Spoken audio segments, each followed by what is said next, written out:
Bonjour à toutes, bonjour à tous. Alors aujourd'hui, on apprend par la presse, tous les médias s'en font l'éloge, que l'enquête sur la crise Covid ne donnera lieu à aucune mise en examen des ministres de la Santé concernés. Et puis, parallèlement à ça, quand même, vous avez tout un tas de journalistes qui commencent à vous dire que pendant la crise Covid, finalement, on leur a tout simplement dit de mentir, c'est-à-dire de ne pas dire la vérité, de ne pas parler de la réalité, de ne pas dire qu'il y avait des effets secondaires, de ne pas dire que le vaccin ne protégeait pas, qu'ils savaient, mais qu'ils ne pouvaient pas en parler. Alors, je pense à Christine Kelly, je pense à Godefroy Lejeune, et puis à Éric Morillo, qui a donc reçu Godefroy Lejeune et qui en plus trouve le moyen de le féliciter pour son honnêteté, c'est-à-dire l'honnêteté de reconnaître qu'en fait, en tant que journaliste, il a menti, parce que tout simplement, on ne pouvait pas en parler. Alors, moi, je vais vous parler de Mélanie. Là, je m'adresse à vous directement, Christine Kelly, Godefroy Lejeune, Éric Morillo. Est-ce que vous allez aller dire à Mélanie? Parce que Mélanie, en fait, c'est une jeune femme qui n'a pas 40 ans. Et là, figurez-vous que la pharmacovigilance vient de reconnaître qu'elle avait la maladie de Charcot à cause du vaccin Covid.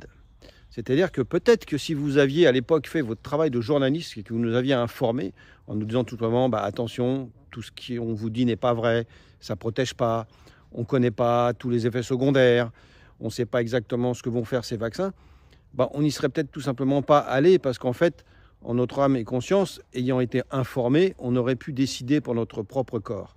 Donc aujourd'hui, vous ne pouvez pas vous contenter. C'est pour ça que moi, je n'ai pas envie de vous insulter, je n'ai pas envie de vous menacer parce que vous savez, ce n'est pas dans ma manière de faire. Mais quand même, je ne peux pas simplement accepter le fait que vous reconnaissiez, que vous saviez que vous n'aviez pas le droit d'en parler. Parce qu'en fait, en tant que journaliste, vous deviez en parler. Parce que là, maintenant, vous allez l'expliquer à Mélanie.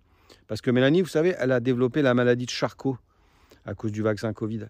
Donc ça veut dire que Mélanie, en fait, elle est condamnée. Elle est condamnée à être enfermée dans son corps et ça se finira mal pour elle. Alors moi, j'aimerais que vous ayez la voir dans les yeux et vous puissiez lui dire que finalement, vous étiez au courant qu'elle aurait pu avoir la maladie de Charcot puisqu'on ne savait pas exactement ce que ces vaccins Covid allaient faire.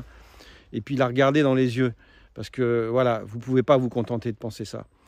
Alors je pense aussi à ce que l'on m'a dit moi en disant que non, vous savez, Morissette, ça ne peut pas créer la maladie de Creutzfeldt-Jakob, mais ça a pu la déclencher. Et ça, c'est le professeur Brandl, le spécialiste de la maladie de Creutzfeldt-Jakob, qui l'a dit en France. Donc voilà, tout ça, c'est quand même assez écœurant. Je pense que par rapport à cette enquête sur le Covid, alors on a perdu une bataille, mais nous sommes loin d'avoir perdu la guerre. Tout ça n'est pas fini. Il va y avoir des révélations qui vont certainement arriver par les États-Unis. On a aussi quelques surprises à vous réserver parce qu'on a maintenant un petit peu plus, nous, d'informations sur les contrats, les fameux contrats. Donc je crois que, vous voyez, en fait, vous, journalistes qui aujourd'hui êtes fiers de titrer dans la presse qu'il n'y a pas de mise en examen pour cette enquête Covid, en fait, vous n'êtes juste pas crédible parce qu'il faut savoir que les mêmes journalistes ont traité la famille de Mélanie de complotiste quand ils disaient que la maladie de leur fille venait du vaccin. Et puis aujourd'hui, c'est Pharmacovigilance qui reconnaît. Donc en fait, vous n'êtes plus crédible. Donc qu'est-ce que vous pouvez faire aujourd'hui finalement? Vous pouvez peut-être nous donner plus de tribunes. Vous pouvez de plus en plus en parler. Alors pas pour vous faire pardonner, mais peut-être pour faire un vrai mea culpa. Et puis voilà, réparer toutes ces vies. Alors maintenant, je voudrais aussi m'adresser à Éric Morillo, qui depuis quelques heures nous fait de son cinéma sur les réseaux sociaux en disant oui, le pauvre Godefroy Lejeune, il est insulté, menacé, mais pas du tout.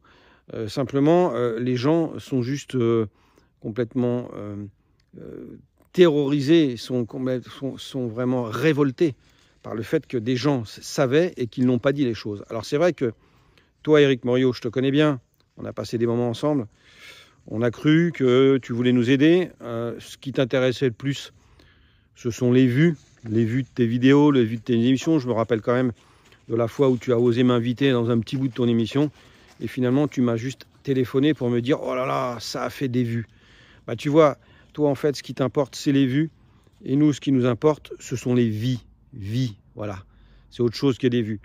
Alors, tu as l'habitude, de trahir. Tu as l'habitude finalement de te débiner quand ça commence à devenir compliqué. Il y en a d'autres qui ont plus de courage que toi. Je pense à Myriam Palomba, je pense à André Berkoff, je pense à Pascal Praud, je pense à Cyril Hanouna. Je pense aussi à cette jeune femme qui présente le journal dans le groupe de médias où toi tu fais tes vies liberté. Voilà, il y a plein de gens qui finalement font les choses simplement avec sincérité, avec amour. Voilà, maintenant ce que je tenais à vous dire, c'est que bien sûr on ne va pas se laisser faire. C'est compliqué parce que vous savez, à chaque fois qu'on apprend ce genre de choses, moi personnellement, ça m'enfonce de jour en jour dans le pire du pire. Parce que c'est compliqué tout simplement de vivre sans les proches que l'on aime, que l'on a aimés, et surtout de s'apercevoir que tout ça aurait pu être évité.